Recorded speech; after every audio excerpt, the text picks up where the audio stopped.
Hey everyone, welcome to Impeachment in 10 minutes with Tony D. I don't think this one's going to be less than 10 minutes. It's definitely going to be more. I'll be lucky if I don't do two of these videos back to back. I can only do so long videos on this phone. So anyhow, impeachment. First, the short answer, which I could do in a few seconds. No, it's not going to work. Look, if you're a Democrat, you probably know the numbers. House of Representatives, it's 235 for the Democrats, 197 for the Republicans. I think there's two guys in there who caucus with the Democrats. They're not Democrats. And the same thing with the Senate. Only reverse. 53 for the Republicans, 47 for the Democrats. So what does that mean? It means that the Democrats can impeach him, and then the Republicans will just say, okay, we quit him. Understand that none of the Republicans are going to flip because Trump has a 94% approval rating amongst Republicans. This is a legendary stat. This means that Trump has basically pushed Reagan off the shelf of the mantelpiece in the coming years for the Republican that people will most admire in the past. Oh my God, that Trump, he was amazing. He is got extreme loyalty. He has what's called a low floor. And that means whoever he picks up stays with him. They're very loyal.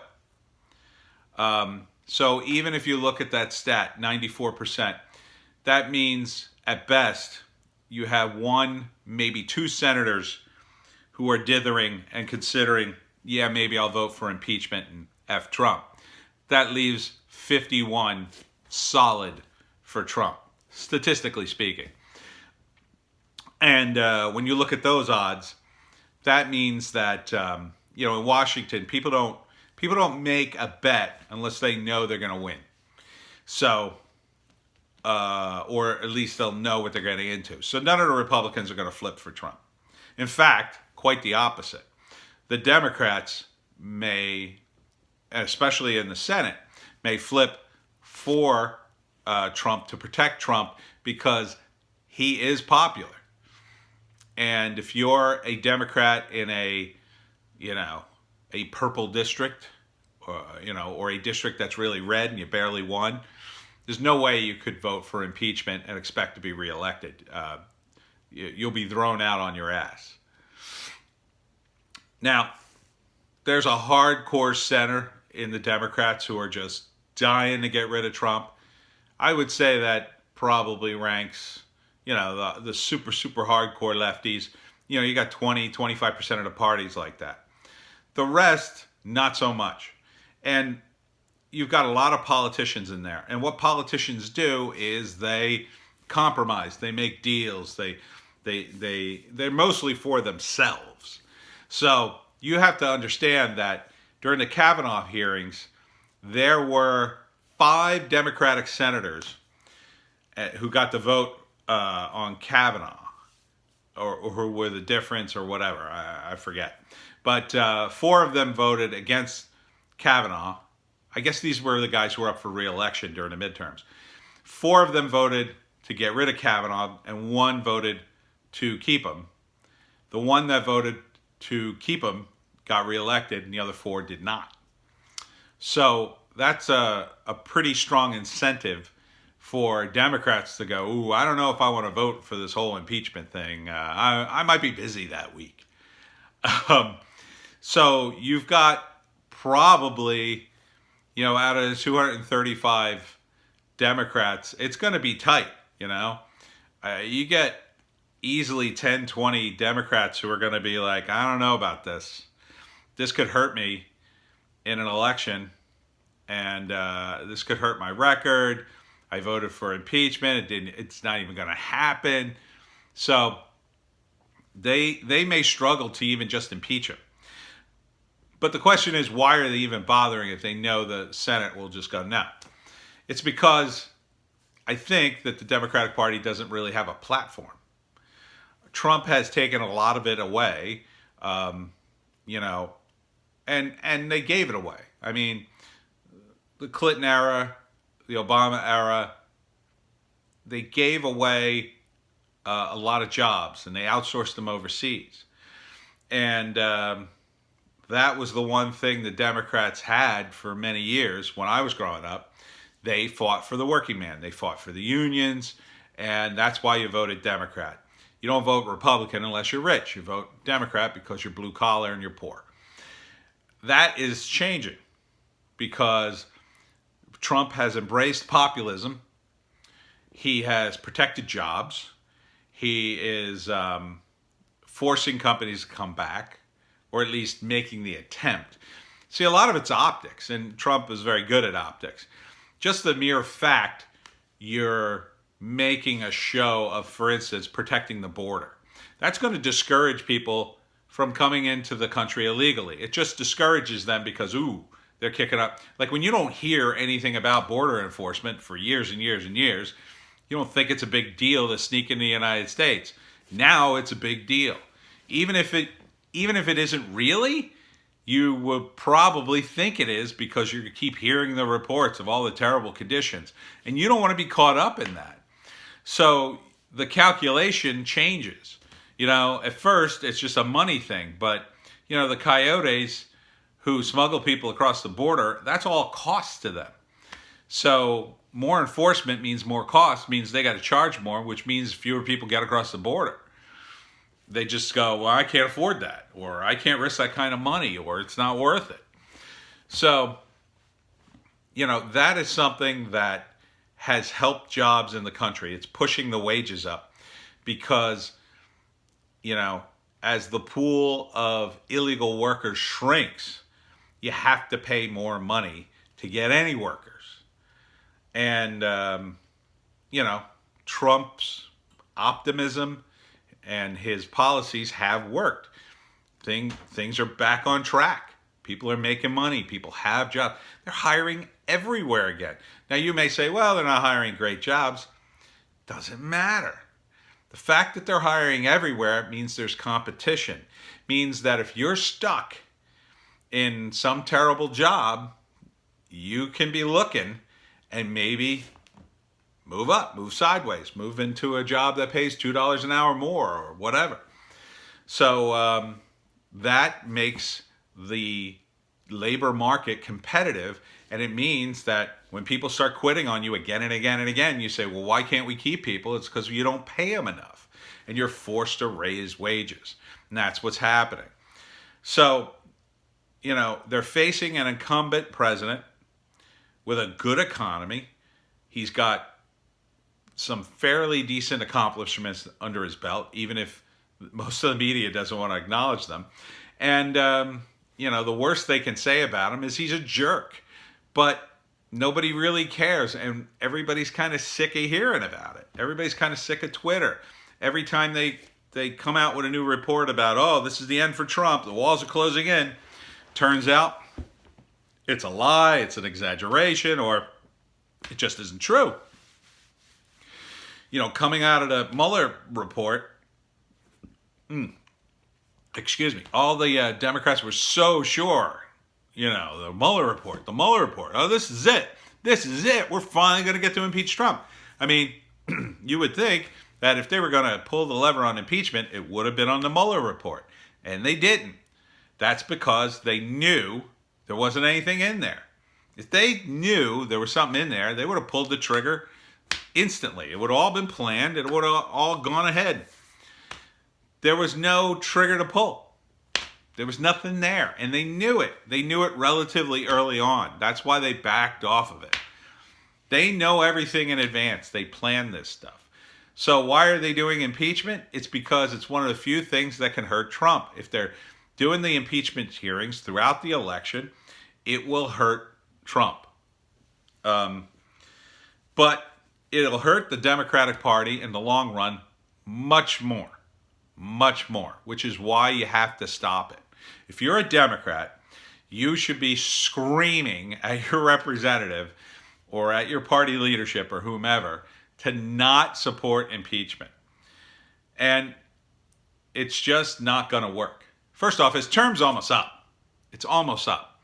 And let's imagine, by some miracle, they managed to impeach Trump, right? The House of Representatives votes for it, and the Senate, 5 senators collapse, and they just get, oh, I never liked Trump anyway, and okay. All right, let's say you're going to impeach Trump and remove him from office. When are you going to do it? You do it before the election, you've basically stolen the election.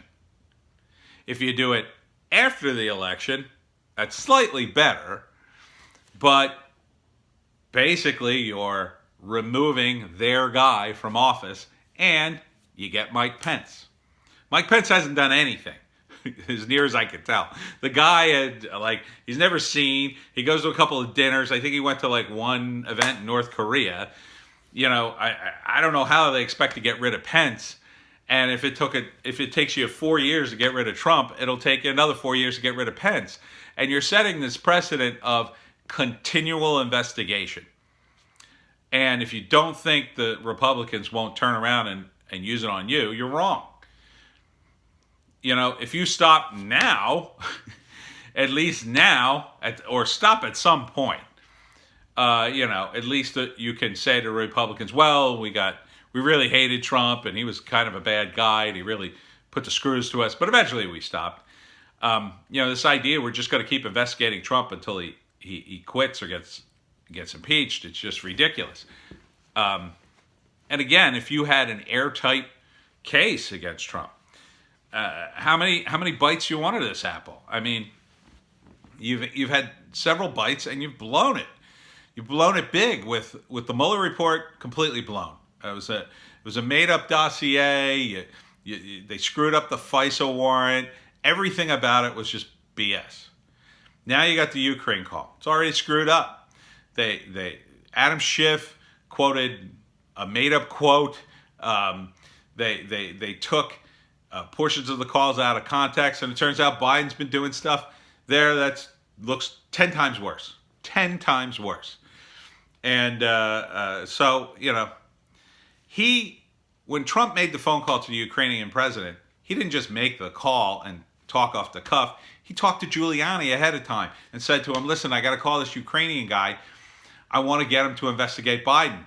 First thing Giuliani said was, whoa. You got to be careful what you say. You do any quid pro quo, they'll get you for impeachment. And Trump probably said, well, what do you mean?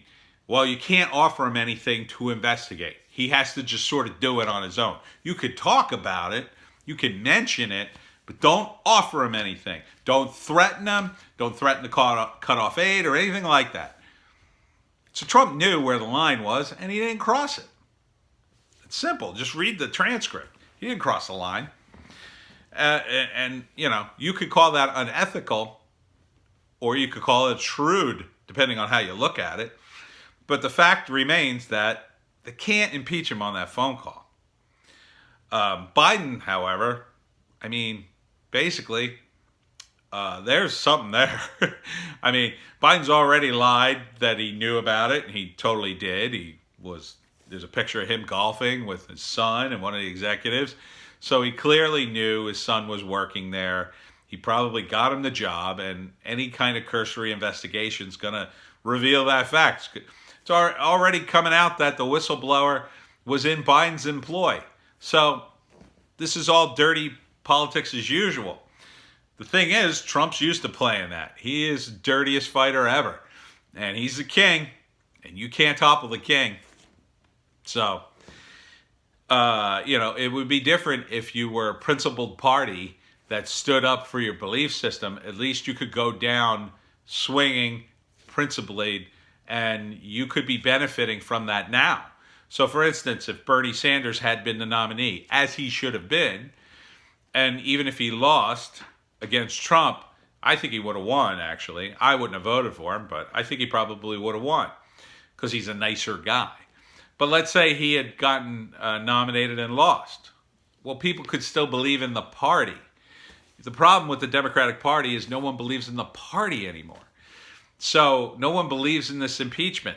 Nobody believes you're doing it for any reason that is other than your own benefit. So it's not like, oh my God, you broke a law. It's more like, well, this is how we win. And if you're going to play that game, well, the Republicans play that game too, and they tend to play it better. So, the other big problem with the Democrats too is the extreme left hasn't been ostracized from the party. The Democrats are embracing the extreme left because they're afraid of alienating them, because they're afraid of losing any voters, because they've lost the middle. But the extreme left is not a replacement for the middle. There are many, many, many, many, many more people in the moderate center. And they're all going for Trump because they have no choice. They have no choice in the matter. How can we go for an extreme left party that wants to give health care to illegal immigrants? That's an extreme position. And that's going to cause untold misery in the United States. And keep in mind, we're not saying that we should let people who come here hurt die. It's about establishing an institution that says, oh, any illegal immigrant can get health care. That means anybody who comes here on vacation could get health care. So if you need a serious heart operation, basically all it's going to cost you is a plane ticket. You come to the United States, you collapse at a hospital, you say, oh my God, my heart, boom, you're getting free health care. That is something I don't want to pay for. We can't afford it. You know how many people there are in the world who have serious health problems? A lot more than there are here. And there are people here who need that money and resources. So we got to get our own house in order. And the Democrats used to be the party to do that, and now they're just all over the map, flailing around desperately. At the rate they're going, they're going to be lucky to beat Pence in his second term.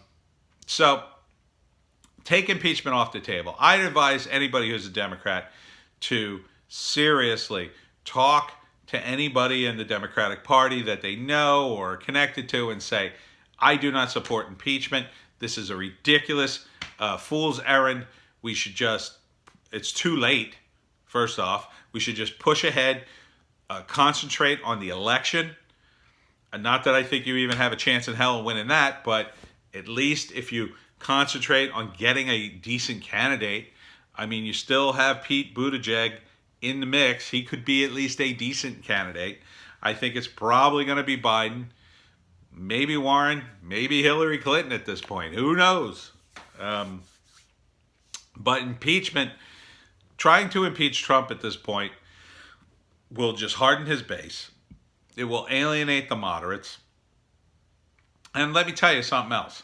This hard left people, they come out of Twitter. Twitter, they're Antifa supporters or tacitly supporting them. Twitter is not the pulse of the electorate. It's not. It has been heavily censored, and what there is left is a lot of hard leftists who are living in a bubble because Twitter has become the bubble in the United States politically. It's similar to what happened on Reddit in the R Politics room. The R Politics room was so bombarded with Hillary supporters and hard lefties, you can't even go in there and have a discussion anymore. You just get bombarded because most of the users of Reddit are liberal and hard lefties. And they expand into other areas. I'm in the libertarian subreddit all the time. And the libertarians are the smallest minority in the libertarian subreddit. We get bombarded sometimes by Trump supporters, but a lot of times by hard leftists who come in specifically to troll us or attack us and call us fascist and all sorts of terrible names. And, they don't want to have a discussion. And they're perfectly fine with censoring people by any means. They're perfectly fine with lying. They're perfectly fine with doing whatever it needs to happen to win. They will tell you point blank, I don't care. I don't care. Do you support this violence? I don't care. I don't care. Andy Ngo, this reporter, got hurt in Portland. Who cares? He's a jerk. Anybody who's a Republican, they don't care. So they have had it. And, that's not totally undeserved. Their frustration is partly mired in years of the Republicans doing nasty things too. But when you abandon your principles, you pretty much abandon everything. And you're going to learn a very hard lesson if you don't turn the boat around. So this impeachment nonsense is a complete abandonment of principles. Someone needs to pull the plug on the whole thing and say, look, let's just go ahead with the election and concentrate on that. Anything less is just going to be a disaster for the Democrats.